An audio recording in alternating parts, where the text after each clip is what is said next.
नीलादेश media live को स्वागत करुछि मुआलिभा। शंख हुड़हुड़ी रे पूरी उठिला गाँ दांड। 3 दिन धरी घरे घरे परिक्रमा करिब जगन्नाथंकर अर्पण रथ। दशरथपुर ब्लॉक कमारडीह पंचायत और जाफरपुर पंचायत रे महाप्रभु जगन्नाथंकर अर्पण रथ परिक्रमा आरंभ होई आज द्वितीय दिन रे पहुंची। एही कार्यक्रम 3 दिन धरी समस्त गाँव घरे घरे परिक्रमा करिब। एथिपाई प्रत्येक घरु अरुआ चाउल सह गुआ प्रदान पई निवेदन करा जायछि।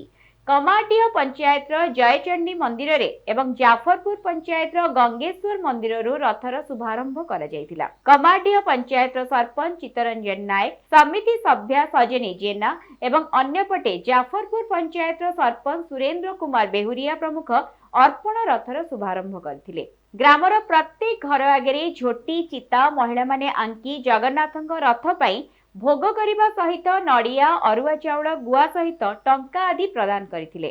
एथिसह कीर्तन मंडलींकर भजनर ताले ताले महिला और पुरुष माने नाचिथिले। कमारडीह पंचायत कमारडीही सहीमाढ़ केलांग जोगीमठ इटापड़ा बलरामपुर ग्राम सह जाफरपुर पंचायत चाउलिया जाफरपुर खरखरी आदि ग्राम रे रथर परिक्रमा करा जायतिला। शंख हुड़हुड़ी रे गाँ दांड प्रकंपित होई उठितिला।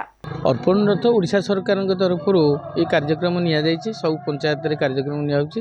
आम पंचायत रे स्वाभाविक भाव रे कार्यक्रम चली किंतु ये कार्यक्रम रे स्वतःप्रत भाव रे मनीष माने लोक मानकर सहयोग बढ़ुछि और गाँ गहली रे जो परिवेश देखुथबो चिता झुटी पकई जो भाई भाव स्वागत करुँच यहाँ गोटे निश्चिंत जगन्नाथ प्रति गोटे सहानुभूति बढ़ुची बोली मु अनेक करुँची।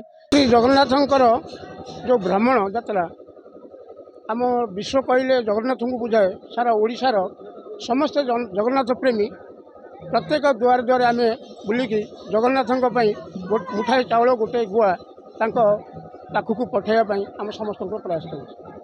आम कमारडी ग्राम पंचायत समस्त जनसाधारण को बुलिकी प्रत्येक घर गुआ चाउल आनिकी ठाकुर पठाइबा प्रयास घर बुलिकी आम जगन्नाथ पाखे मुठे चाउल गोटे गुआ आउ जी जहाँ देला ठाकुर बाड़े पहुँचे ठाकुर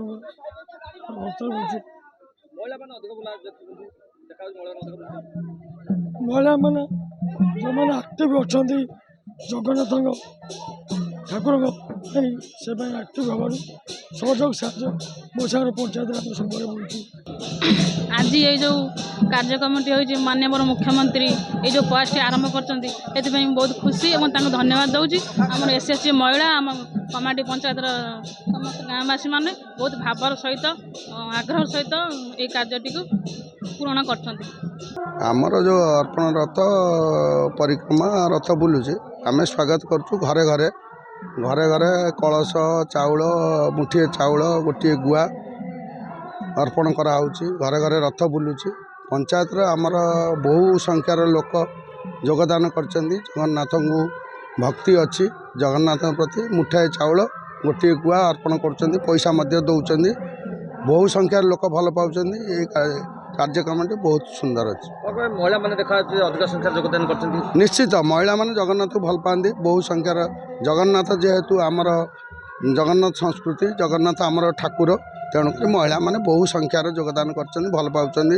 घरे घरे दुआर मोर चिता पकाउछन्ती कलश बसाउछन्ती जगन्नाथ को अर्पण करछन्ती।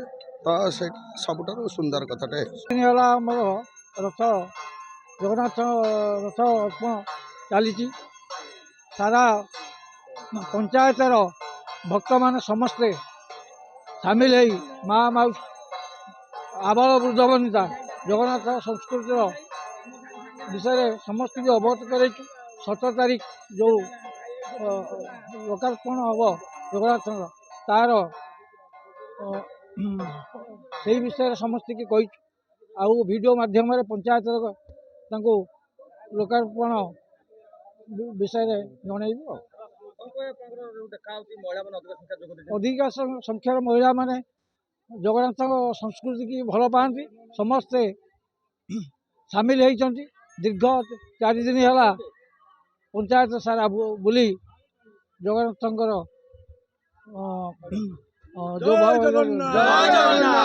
आज जो जाफरपुर पंचायत रथ बुलूची घरे घरे रथ बुला हो लोकंर भल पाइबा आ श्रद्धार समस्ते गुआ चाउल दौरान ଆଉ ସେଥିପାଇଁ ଆମେ ସମସ୍ତେ ବହୁତ ଖୁସି ଅଛୁ ଆଉ। କ'ଣ ଦେଖିବେ ଚିତା ଝୋଟି ମୁରୁଜ ପକା ହେଇଛି ଠାକୁରଙ୍କ ପାଇଁ ସେ ସମ୍ପର୍କରେ ଆଜି ତ ସମସ୍ତେ ମାନେ ଜୟ ଜଗନ୍ନାଥ କହିକି ସମସ୍ତେ ଖୁସି ବାସି ହେଇକି ରାସ୍ତାରେ ଜଗନ୍ନାଥ ବନେଇବା ମୁରୁଜ ପକେଇବା ଚିତା ପକେଇବା ସବୁ କଥା ସମସ୍ତେ ଖୁସି ଅଛନ୍ତି ସ୍ତ୍ରୀ ଲୋକମାନେ କି ଘରର ସମସ୍ତ ମେମ୍ବର ମାନେ ଆଉ। ଦେଖିବେ ଏଇ ଯେଉଁ ରଥ ବୁଲୁଛି ତା ସାଙ୍ଗରେ ବେଶୀ ମହିଳାମାନେ ମାଆ ମାନେ ବୁଲୁଛନ୍ତି। ମାଆ ମାନଙ୍କ ତ ବେଶୀ ଠିକ୍ ଗୁରୁତ୍ୱ ଅଛି ଜୟ ଜଗନ୍ନାଥ ବୁଲିବାରେ ସମସ୍ତଙ୍କର ବେଶୀ ଆଗ୍ରହ ମାଆ ମାନଙ୍କର ଆଉ ବହୁତ ସଂଖ୍ୟାରେ ମାଆ ମାନେ ଆଜି ଯୋଗ ଦେଇଛନ୍ତି ଏଠି। दशरथपुर जयप्रकाश नायक का रिपोर्ट नीलाद्रि शेयर मीडिया। एभली खबर पाइबा पई आम चैनल को लाइक शेयर और सब्सक्राइब करंतु। नमस्कार।